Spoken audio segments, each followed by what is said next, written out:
हाँ बच्चों, पिछले टर्म पे आपने समुच्चय में इसका थ्योरी और इसके एप्लीकेशन के बारे में पढ़ा था। आज हम इस पर कुछ सवाल करेंगे और कुछ चीज़ों को रिवाइज करेंगे। तो आपने पिछले टर्म पे पढ़ा था वेन आरेख तक, और वेन आरेख के आगे कुछ चीज़ों को आपको बताना चाहेंगे।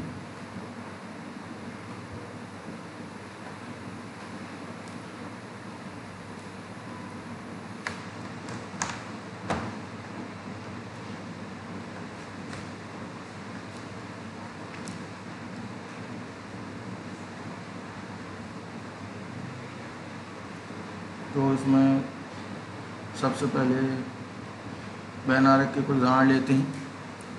आपको पहले बताया था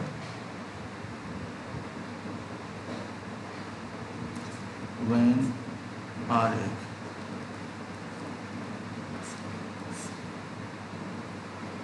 इसमें जो आयत बनाते हैं ये U को प्रदर्शित करता है, यूनिवर्सल सेट सार्वत्रिक समुच्चय, और इसके अंदर जितने भी समुच्चय की बात होती है उसको लिया जाता है और कुछ भाग इसमें कॉमन लिया जाता है ताकि A इंटरसेक्शन B की वैल्यू कुछ बनी रहे। तो ये पार्ट आपका कहलाता था A इंटरसेक्शन B। और अंतर समुच्चय भी देखा था आपने, A और B है, अगर ये A है ये B है तो ये जो पार्ट था इतना ये कहलाता था A माइनस B, और B माइनस A वाला पार्ट ये हो जाएगा। और इसके बाद आपने सिमेट्रिक डिफरेंस देखा था। सिमेट्रिक डिफरेंस का चिन्ह ये था आपका, ट्रायंगल की तरह, ये कहलाता था सिमेट्रिक, सममित अंतर हिंदी में बोलेंगे सिमेट्रिक डिफरेंस। ठीक है। इंटरवल के बारे में भी पढ़ा था, सेट बिल्डर फॉर्म और रोस्टर फॉर्म। अब हम इसमें कुछ सूत्रों की और बात करना चाहेंगे और ख़ास तौर पर अवयवों की संख्या पे हमें बात करनी है।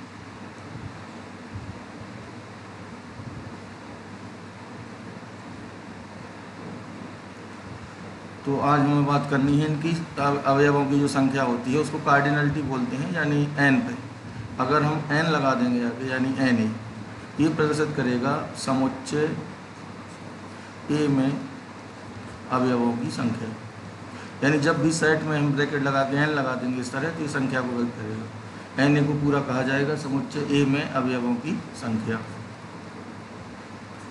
इसी तरह Nb ये होगा समुच्चय B में अवयवों की संख्या। और अगर लिखा है N A यूनियन B तो ये कहा जाएगा A यूनियन B में जितने भी अवयव हैं उनकी संख्या। A यूनियन B का मतलब क्या होता है? यूनियन इंटरसेक्शन, दोनों का मतलब अलग अलग है। A यूनियन B को क्या पढ़ते हैं और A इंटरसेक्शन B को क्या पढ़ते हैं? तो A यूनियन B का मतलब होता है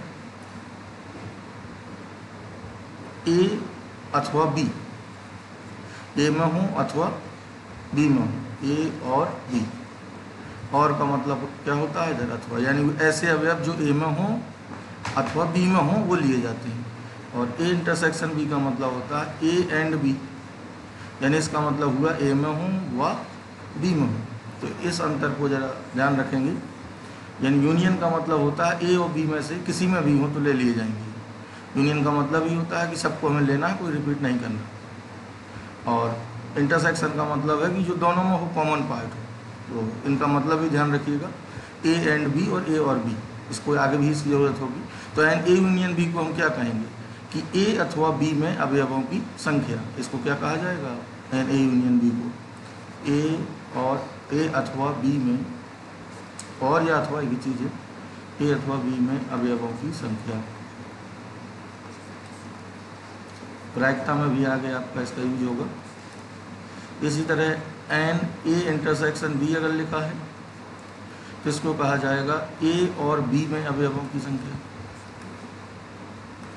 A और B में अवयवों की संख्या। जब वैल्यू दी जाएगी तो इधर आपको ध्यान देना, A और B में अवयवों की संख्या। इंटरसेक्शन का मतलब और यूनियन का मतलब अथवा। ठीक है। अब इसके आधार पर एक सूत्र बनता है, तो इस सूत्र की हमें बात करनी है, फिर इसको हमें जनरलाइज भी करना है। तो इस सूत्र का खास तौर पर सवालों में यूज होता है। तो इस पर हम सूत्र देखते हैं पहले, यानी एन ए यूनियन बी बराबर होता है एन ए, यानी ए अथवा बी में अवयवों की संख्या बराबर होगी ए के अवयवों की संख्या प्लस बी के अवयवों की संख्या। अब होगा क्या, जो अवयव ए और बी दोनों में होंगे वो डबल जुड़ जाएंगे, जबकि जोड़ना एक बार चाहिए। तो ये किसके इक्वल होगा, N A union B equal to होगा N A plus N B minus N A intersection B की। तो ये हमें घटाना होगा, तो ये अब इक्वल हो जाएगा। तो इस पे आपके सवाल बनेंगे। इसमें दो चीज़ों की बात हो रही होगी, दो ग्रुप की बात हो रही होगी, तो आप ये फार्मूला लगाएंगे। अगर ए इंटरसेक्शन बी 0 है, यानी विसंगत समुच्चय है, तो ए इंटरसेक्शन बी क्या होता है 5। यदि ए व बी डिसजॉइंट सेट है या विसंगत है,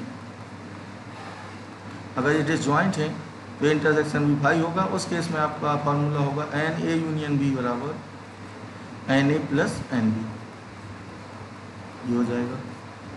ठीक है, तो अब इसी तरह हम इसको 3 के लिए भी जनरलाइज कर सकते हैं और इस पर सवाल भी बनेंगे, तो सवाल भी देखेंगे।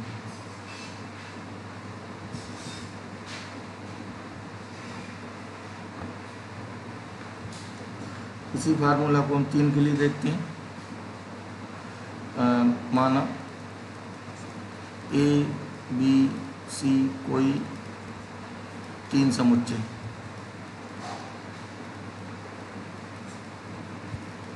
तो इसी आधार पर इसका सूत्र बनेगा N A union B union C. A अथवा बी अथवा सी में अवयवों की संख्या, ये बराबर होगा N A plus N B plus n C minus n, अब दो पार्ट कॉमन आएंगे, पेयर बनेंगे, n A intersection B minus n B intersection C minus n C intersection A या ए इंटरसेक्शन सी। लेकिन यहाँ पे जब आप इसे घटाएंगे तो एक बार इसका पार्ट जोड़ना भी चाहिए, वो एक बार ज़्यादा सब्ट्रैक्ट हो जाएगा, तो आपको इधर ये और ऐड करना होगा plus n A intersection B intersection C, इसका ध्यान देंगे और ये आपका फॉर्मूला बनेगा। इसी तरह हम इसको एन के लिए जनरलाइज कर सकते हैं, ए अथवा बी अथवा, ये हमने 3 के लिए देखा है, ए बी और सी के लिए। तो ये इसमें पहले क्या होंगे, तीनों ऐड होंगे और उसके बाद दो के जितने भी पेयर होंगे वो सब्ट्रैक्ट होंगे और तीनों का कॉमन पार्ट एक बार जोड़ना भी चाहिए तो वो ऐड होगा, क्योंकि एक बार ज़्यादा घट जाएगा, A union B, B union C और सी यूनियन ए में। तो इधर प्लस चिन्ह रहेगा, इसका भी विशेष ध्यान देना। फार्मूला इसको ढंग से क्लियर रखिए। तो ये आपकी समुच्चय की थ्योरी लगभग हो गई है। अब हम इसी में आगे बात करते हैं फलन की और फिर समुच्चय के सवालों को देखेंगे। तो फलन में सबसे पहले ये आपके लिए नया टॉपिक है फलन, और इसमें आपको अभी बहुत ज़्यादा नहीं है, आपके 11th में इसका फलन के प्रकार है और फलन क्या होता है और संबंध क्या होता है इसके बारे में बात करनी है। पहले हम संबंध फलन दोनों को देखते हैं और फलन के बारे में पहले समझते हैं। तो फलन का मतलब बेसिकली होता है, ये वेरिएबल को जब हम किसी फॉर्म में लिखते हैं तो इसको हम फलन को बोलते हैं अंग्रेजी में फंक्शन। फलन आप मान लीजिए कि एक तरह का ऑपरेशन है, या किसी कह सकते हैं कि एक तरह की मशीन होती है कोई खास फलन। जैसे हमने यहाँ एक फलन एफ लिया, तो इसमें हम मशीन में इनपुट वैल्यू दे रहे हैं, ये क्या है इनपुट वैल्यू, और इधर हमें मशीन से वैल्यू गवर्न होकर क्या मिलेगी आउटपुट वैल्यू। तो अभी मैं बिल्कुल सीधे बात कर रहा हूँ फलन के बारे में। तो जो भी इनपुट वैल्यू हम फलन को देते हैं ये इसके प्रभाव क्षेत्र कहलाते हैं, डोमेन, और जो आउटपुट वैल्यू मिलती हैं ये आउटपुट वैल्यू कहलाती हैं फलन का परिसर या रेंज, और इनपुट वैल्यू कहलाती हैं फलन का डोमेन। तो फलन का नोटेशन ऐप से होगा, जैसे आपने द्विघात समीकरण पढ़ी है, A X square plus B X plus C, ये हमने पढ़ी होगी। तो एक्स के टर्म्स में है ये द्विघात, ए बी सी यहाँ पर कांस्टेंट है, तो हम ये कह सकते हैं कि ये जो फंक्शन है, ये जो फलन है या ये जो संबंध है ये एक्स के टर्म्स में है, तो हम ये कह सकते हैं ये फंक्शन ऑफ एक्स है। इसको हम कह सकते हैं कि एक्स का ये फंक्शन है। जैसे वृत्त का क्षेत्रफल पढ़ा है आपने, वृत्त का त्रिज्या अगर आर है तो वृत्त का क्षेत्रफल क्या होता है पाई आर स्क्वायर। इसको अगर हमें फलन के टर्म्स में लिखना हो तो यहाँ वेरिएबल क्या है आर है। तो एरिया को अगर हमें फलन के टर्म्स में लिखना है तो वेरिएबल आर है, तो हम यहाँ क्या लेंगे अब एफ आर, तो एफ आर बराबर क्या हो जाएगा पाई आर स्क्वायर। तो फंक्शन बेसिकली रिप्रेजेंटेशन है किसी वेरिएबल का, जो भी वेरिएबल होगा वो इधर एक्स की जगह आएगा। ठीक है, जैसे गति की द्वितीय समीकरण आपने पढ़ी है, एस बराबर U T plus half A T square. अब हम कहें डिस्टेंस एस को टी के फंक्शन में लिखिए, तो इसी को हम कहेंगे एफ टी। एफ टी यहाँ एस को ही शो करेगा और ये बता रहा है कि टी के टर्म्स में है फंक्शन, यानी टी वेरिएबल है हाफ ए टी स्क्वायर। तो जब भी एफ लगा होगा तभी आपको इसकी बात करनी है। और फलन में क्या क्या सूत्र हैं उनको देखना है। और सबसे पहले तो फलन अगर है तो उसकी डोमेन कैसे निकालते हैं, रेंज क्या होती है, इनपुट आउटपुट वैल्यू क्या है, इनकी बात करते हैं। तो किसी फलन में हम हर इनपुट नहीं दे सकते हैं, जो भी इनपुट हम दे सकते होंगे जहाँ जहाँ ये वैलिड होगा वो डोमेन कहलाते हैं। और इन इनपुट के संगत जो आउटपुट वैल्यू मिलती है फलन की वो रेंज होगी। तो सबसे पहले हमें इनपुट ही देखना होगा और इसके लिए हम और आगे चलते हैं।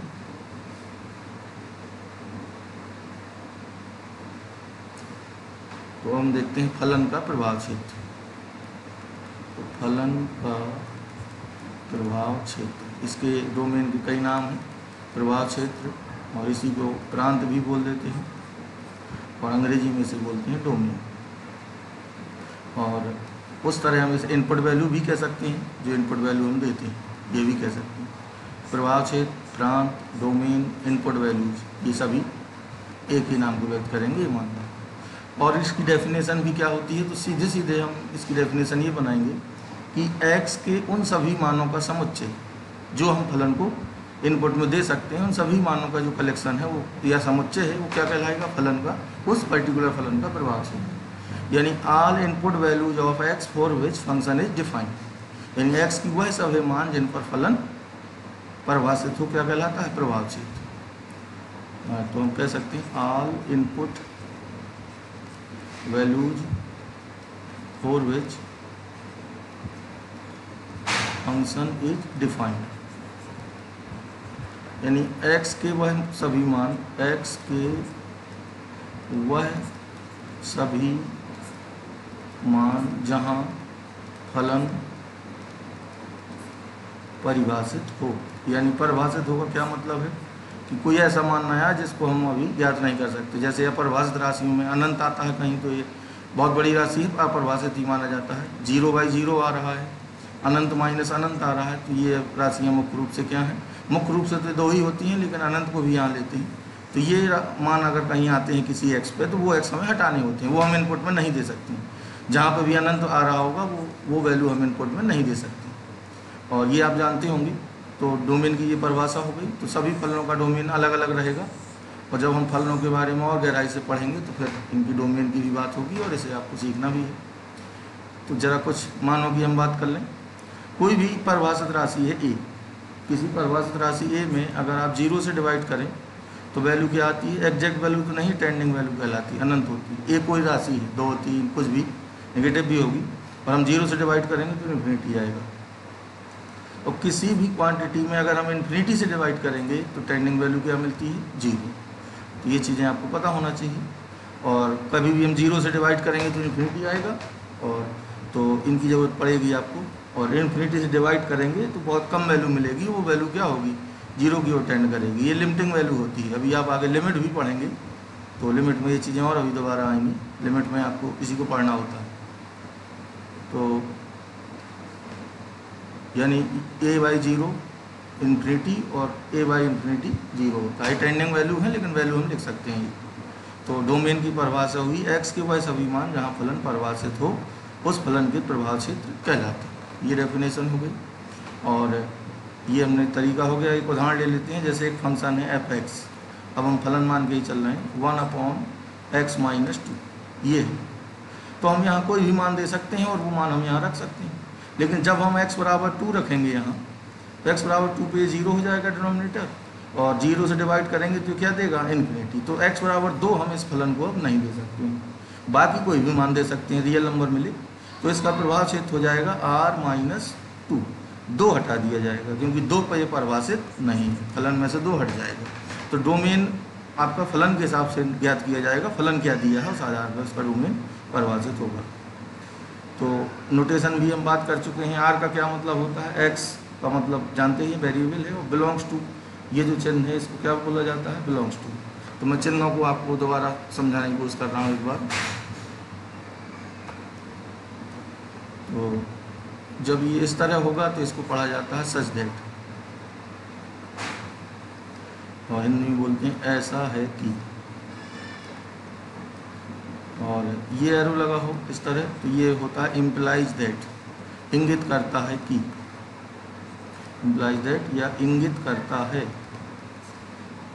इसका यूज तब करते हैं जब एक ही स्टेप में हमें कोई कैलकुलेशन लिखनी हो। जैसे इसका उदाहरण भी दे देते हैं, जैसे कहीं लिखा हो a माइनस बी बराबर 0, अगर हम अगली लाइन में लिखेंगे तब तो a बराबर b हो जाएगा। अगर यहीं लिखना चाहते हैं तो implies a equal to B, यानी इस तरह यूज होगा जब एक ही लाइन में हमें कोई ऑपरेशन लिखना होगा तो इम्प्लाइज का चिन्ह आएगा।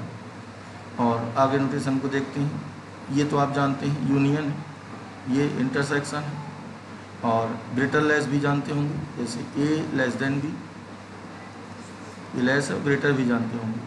और ये इम्प्लाइज हो गया। अब ये चिन्ह भी आएगा आपका इस तरह, ये इसको पढ़ते हैं फॉर ऑल, यानी सभी मानों के लिए, सभी मानों। जैसे कहीं लिख दिया जाता है x बिलोंग्स टू r, ये लिख देते हैं फॉर ऑल x, यानी x के सभी मानों के लिए जो भी एक रियल नंबर में आती है। तो ये फॉर ऑल का चिन्ह है, सच दैट हो गया। और ईटा नोटेशन वगैरह तो आप जानते हैं। और नोटेशन जो आते जाएंगे उनको देखते हैं। फंक्शन का एक नोटेशन है, जैसे इस तरह लिखा जाता है F such that a to b, इस तरह लिखा होगा आगे, तो इसको पढ़ा जाएगा एफ ऐसा है कि उसका रिलेशन a से b में है। a यहाँ पे जो भी एक दिया होगा वो डोमेन होगी, और जो b होगा वो को डोमेन होगी सैफरान, तभी इसकी बात आगे होगी। बस ये रेंज के बराबर हो जाता है कभी कभी, तो रेंज साइड को डोमेन से ही आया है। तो ये नोटेशन हो गए। और फलन की डोमेन आपने देखा। अब हम कुछ फलनों की डोमेन की भी बात कर रहे हैं और देख रहे हैं डोमेन क्या होता है उनका।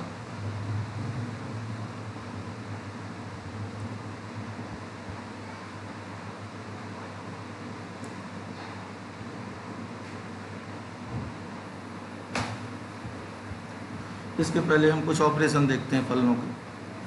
तो जैसे दो फलन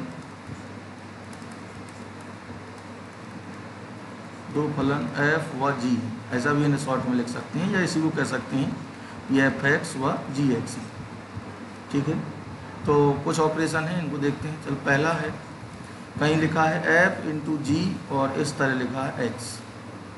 तो अगर दो फलनों का गुणा है ये लिखा है तो इसका मतलब माना जाएगा f(x) गुणा gx, x दोनों में ऑपरेट हो जाएगा। और ऑपरेशन है भाग वाला कि f upon G of x, ये लिखा है, यानी f और g का भाग है और x इनका वेरिएबल है, ये लिखा होता है शुरू में। ये वाला जो पार्ट है ये शो करता है कि f और g रेशियो में है और x इनका वेरिएबल है, तो इसी को हम और तोड़ के लिख सकते हैं f(x) बटे gx। और इसी तरह गुणा में होगा और इसी तरह प्लस माइनस में होगा, यानी f plus minus G of x ये हो, तो इसका मतलब होगा f(x) प्लस gx। वेरिएबल वहीं से डिसाइड होगा, जो गिवन होगा वो वेरिएबल लेके चलेंगे। तो ये बहुत आसान ऑपरेशन थी। प्लस माइनस जो भी है वही चिन्ह, दोनों का मल्टीप्लाई हो जाएगा या डिवाइड जो भी है वही हो जाएगा और x ऑपरेट हो जाएगा। और ज़रा अभी पढ़ेंगे इसके बाद संयुक्त फलन। तो बेसिकली आपका यही ज़्यादा यूज होगा f(x). तो f(x) में हम इस x की जगह x, ये जो x है ये शो करता है कि हम x की जगह कुछ भी दे सकते हैं, ये वेरिएबल होता है x। हमें जो भी वैल्यू चाहिए होगी यहीं हम x की वही वैल्यू रखेंगे। जैसे हमें f2 फाइंड करना हो, कहीं f(x) गिवन होगा, कहेंगे f2 की वैल्यू बताओ, तो हम x इक्वल टू क्या पुट करेंगे, हमें यहाँ x की जगह क्या चाहिए होगा 2, तो x की जगह 2 कब मिलेगा, जब हम x इक्वल टू 2 पुट कर देंगे। तो सवाल से ही पता चलेगा क्या रखना है, फलन गिवन होगा फिर वैल्यू पूछी जाएगी। तो बहुत सीधा सा है, जो भी पूछेगा वो रख देंगे। अगर पूछ रहा है f10 तो x इक्वल टू 10 रख देंगे। और x की जगह जब हम एक फलन को ही रख देते हैं, x की जगह f(x) रख दे तो इसका संयुक्त फलन कहलाता है, तब इसको पढ़ा जाएगा f ऑफ f(x). उसके सवाल आएंगे तो सीधे देख लिया जाएगा।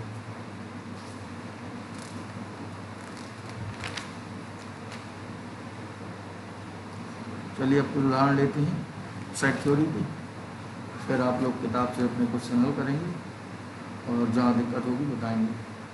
और जो छोटी छोटी डेफिनेशन है वो आप किताब से ही लिख लेंगे। और कुछ क्वेश्चन देखते हैं।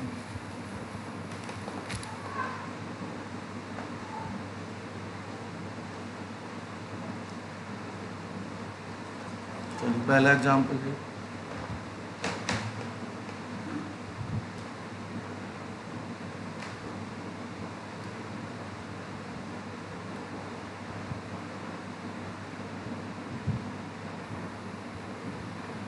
कि क्या समुच्चय समान है, क्या दिए गए समुच्चय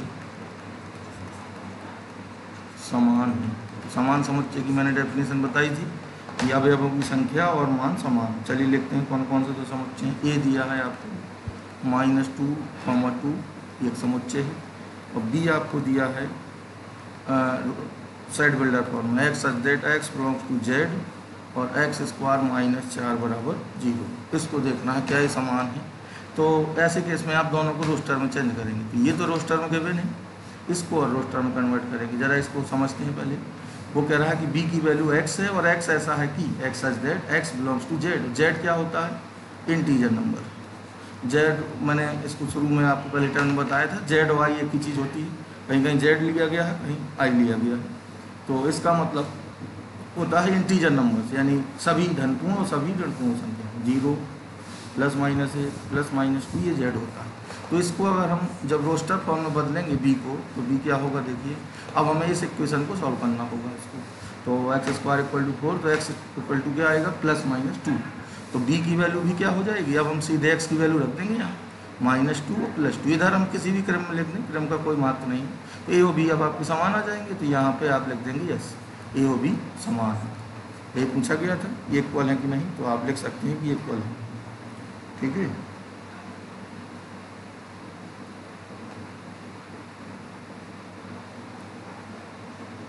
चलिए यहाँ और लेते हैं कुछ।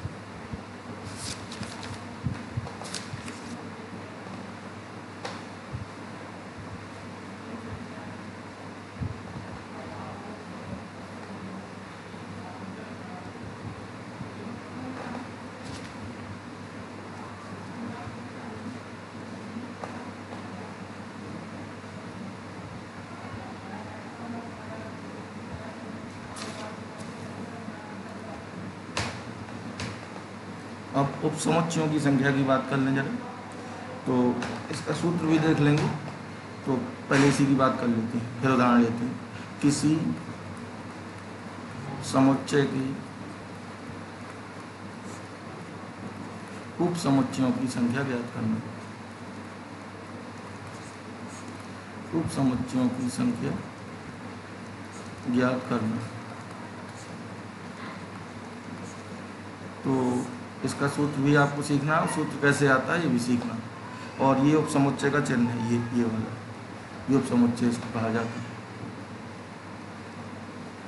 उपसमुच्चय का मतलब, ये उप का मतलब है किसी समुच्चय से जो हम छोटे छोटे जितने समुच्चय बना सकते होंगे उनकी संख्या क्या हो जाएगी? उपसमुच्चय। तो इसका एक फॉर्मूला है सीधे।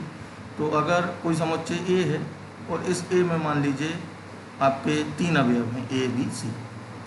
अब मैं आपसे कहूँ कि इन 3 में से एग्जाम्पल ले लेते हैं कि ए बराबर इतना, तो ए के सभी उपसमुच्चय लिखो।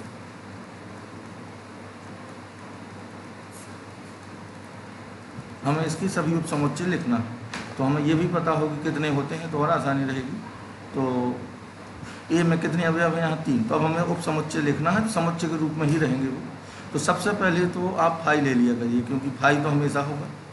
पहला हो गया फाई। अब हम एक एक लेके बनाते हैं, छोटे छोटे समुच्चय बनाना। तो हमने ए भर ले लिया, ब्रैकेट कॉमा लगाते जाइए, बी भर ले लिया, ये भी एक समुच्चय होगा, एकल समुच्चय है। सी भर होगा। अब 2 ले लेते हैं, ए बी होगा एक, कॉमा बी सी हो जाएगा। क्रम से यहाँ कोई मतलब नहीं, क्रम का मात्र नहीं होता। ए सी और सी ए कुछ भी लिखा हो, दोनों बराबर कहलाएंगे उपसमुच्चय में। तो 1 2 3 4 5 6 7, और एक ये होगा कि हम तीनों ले लें जो दिया है, ये भी हमेशा होगा।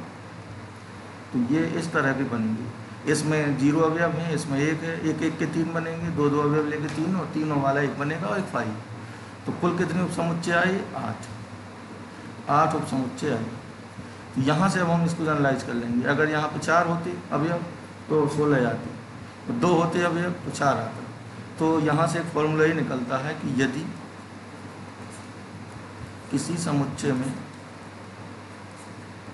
अवयवों की संख्या यानी पहले हम समुच्चय डिसाइड करेंगे। अवयवों की संख्या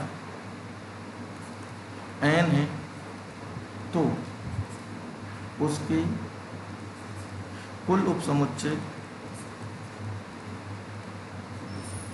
उपसमुच्चयों की संख्या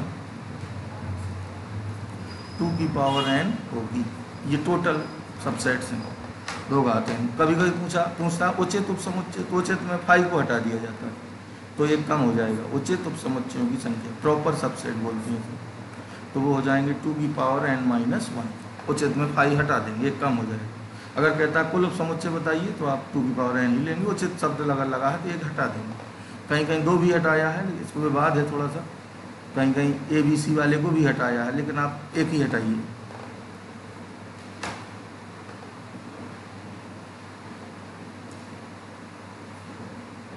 चलिए इस पर भी उदाहरण एक लेते हैं। लिखते हैं इलाहाबाद ALLAHABAD।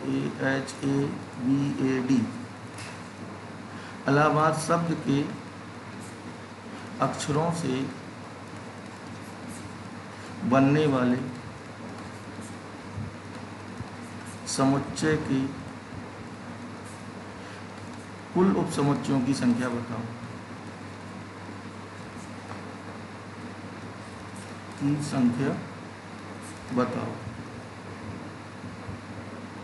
क्या मतलब हुआ इसका? अब पहले हमें इलाहाबाद शब्द से क्या बनाना है, समुच्चय किस तरह बनेगा, कलेक्शन करेंगे। इसका तरीका क्या बताया था कि आप सभी जितने भी अलग अलग अवयव होंगे उनको लेके पहले वेल डिफाइन करके उनका समुच्चय बनाएंगे, फिर उस आधार पर उपसमुच्चय निकालेंगे। तो इसको देखते हैं, इसका हल देख लीजिए। तो सबसे पहले इलाहाबाद में कुल कितने अक्षर हैं, तो इलाहाबाद से जो समुच्चय बनेगा उसको लिखते हैं। समुच्चय में हमें क्या करना होता है कि सभी को हमें लेना होता है, कोई 2 बार नहीं लेना और ना यहाँ क्रम का महत्व है। तो सबसे पहले ए ले लेंगे, एल कई बार है, 2 बार है तो एक ही बार लेंगे। फिर ए अब नहीं लेना है, ले चुके हैं। एच, उसके बाद बी, उसके बाद डी, कोई रिपीट नहीं हुआ। तो भिन्न भिन्न कितने अवयव आए, 5, 1 2 3 4। तो ये समुच्चय बना। पहले तो हमें इससे समुच्चय बनाना। इसके बाद उपसमुच्चय निकालना है तो एन की वैल्यू क्या हो गई यहाँ पे 5, क्योंकि 5 अवयव है भिन्न भिन्न, ये संख्या 5 ही ली जाएगी यहाँ। भाई इससे पहले हमें बनाना था समुच्चय। समुच्चय में एक्चुअल में 5 ही अवयव आएंगे, रिपीट वाले का यहाँ कोई महत्व नहीं होता है। तो अब हम उपसमुच्चय लिखते हैं इसकी। उपसमुच्चयों की संख्या, यहाँ पे सीधे सीधे पूरी संख्या लिखनी है तो फार्मूला होता है 2 की पावर n। यहाँ n की वैल्यू कितनी है, 5। तो ये कितना आ जाएगा आपका 32।